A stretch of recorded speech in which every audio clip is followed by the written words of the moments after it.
If you want to be in worship team, or if you're new to the worship team, or if you want to move forward in your role on the worship team, I'm going to show you how right now.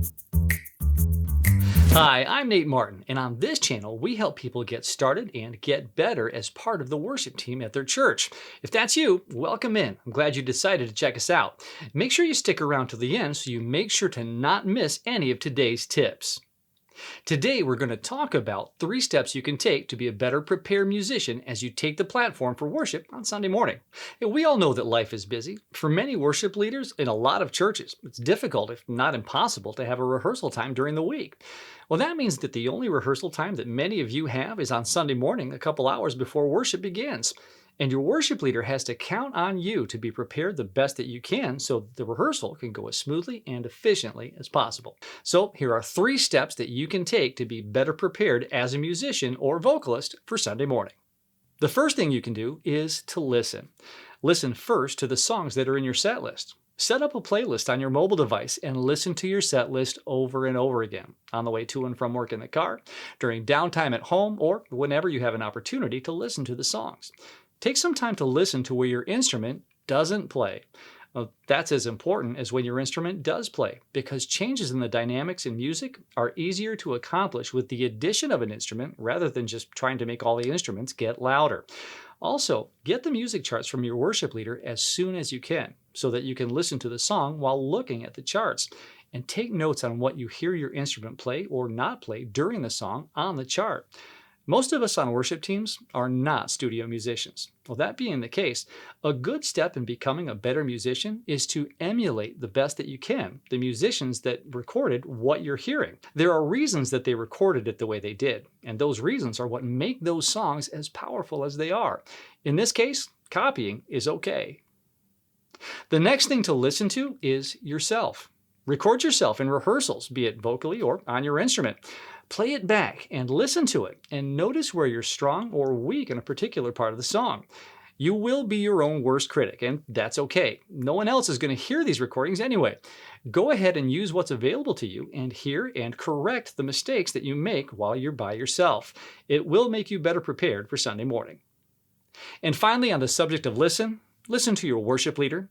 They're there on purpose to design the flow and the sound of the set list for your church to engage with a holy God. Submit to them in earnest so that they can count on you to be part of what they've worked hard on to prepare for on Sunday morning. The second step that'll make you better prepared on Sunday morning is to learn.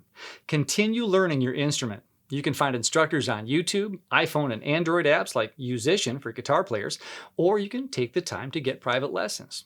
You love music and you love the Lord. If your passion is to truly serve Him through music, then continue to hone your craft and continue to get better at what God has given you to offer to Him. The third step I want to focus on today is a source of major frustration to a lot of worship leaders I know, and that is this: show up. If you only have one rehearsal time, and that's at 7:45 on Sunday before worship begins, then that means that you're ready to play the first note of the first song at 7:45. It doesn't mean that you walk in the door at 7:45 trying to hold your equipment and your cup of coffee and getting it to the platform so you can plug everything in properly, get it tuned, and maybe 10 minutes later you're ready to play the first song. You've already taken 10 minutes of time that the worship leader was hoping to be rehearsing. When you're there early and ready to go at the time rehearsal begins, your worship leader will be much more comfortable with how his day is beginning. Also, show up in your communication. When you get an invitation to be scheduled for a specific week, answer as quickly as you can as to whether you need to accept or decline that assignment. If you have to decline the assignment, answer all that much more quickly, because your worship leader will need to either adjust how the team looks or find a replacement for you. Don't feel guilty about declining. Life happens. The sooner your worship leader knows that you can't be there, the more prepared they will be by looking for a replacement that much more quickly. And finally, show up to church. I'm being a little blunt here, but if the only weeks that you show up for church are the weeks that you're on platform for worship, you might want to reconsider the reasons why you've chosen to be on worship team. Worshiping as a part of the congregation should be more free because you don't have to worry about playing the right notes or what song comes next. You don't have to worry about distracting the congregation because you have the privilege of having your sole focus be on giving thanks and praise and worship to your Creator and Savior. So there are 3 quick tips that I can share with you that'll make you better prepared when you take the platform on Sunday morning, and that will make you a more valuable part of the worship team at your church. Hey, if these tips were useful to you, then leave us a thumbs up and consider subscribing to the channel and clicking the bell so you'll know as soon as we post a new episode. And share this video with someone you know who might benefit from what we talked about today.